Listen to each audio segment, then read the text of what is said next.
Bonjour, aujourd'hui je vais vous parler des variables définies par l'utilisateur. Imaginez par exemple que vous auriez à suivre une pièce. Donc, mettons que notre pièce c'est celle-ci. Donc, la pièce est caractérisée par une longueur, une largeur et une hauteur. Cette pièce-là, euh, si vous voulez la suivre par des variables qui sont déjà définies, vous pourriez avoir trois variables. Donc, la longueur, la largeur et la hauteur. Que vous pourriez utiliser de cette façon-là, ce serait plus compliqué pour suivre la pièce.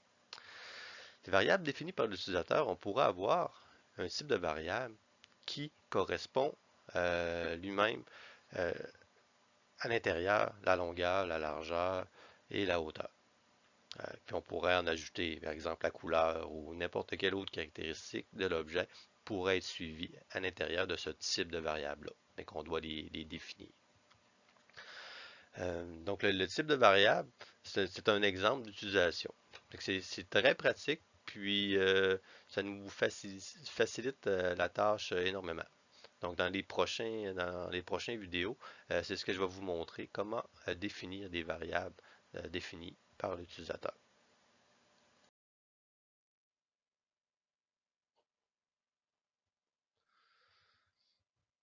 Donc, première chose, on s'en va dans le data type, on s'en va dans user define et on crée le nom de la variable.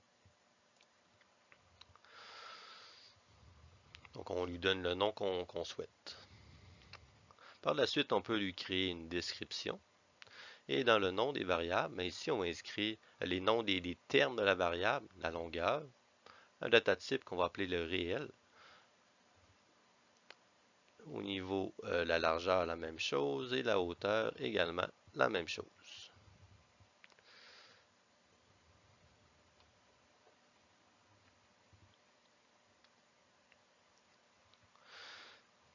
Donc, notre variable ici est déjà créée. Donc, l'erreur qu'il nous a donnée, c'est parce qu'on ne peut pas commencer un nom de variable par un chiffre. Lorsqu'on veut utiliser le type de variable, donc on va se créer une variable ici dans Edit Tag, que j'ai appelé bois. On va aller chercher une data type dim3 qu'on vient de créer.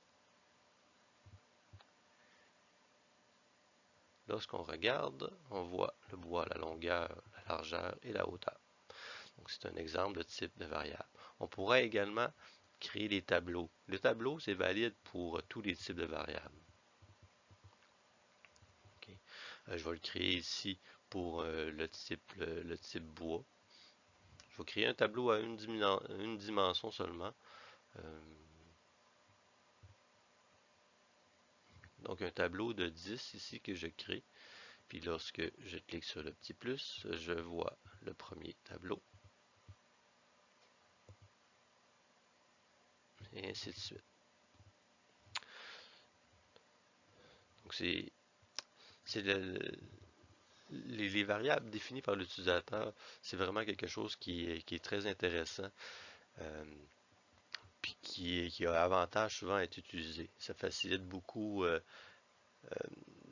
le suivi de pièces, par exemple, mais il y a beaucoup d'autres applications ou au niveau des commandes. Je me souviens qu'on utilisait beaucoup ce type de variable-là.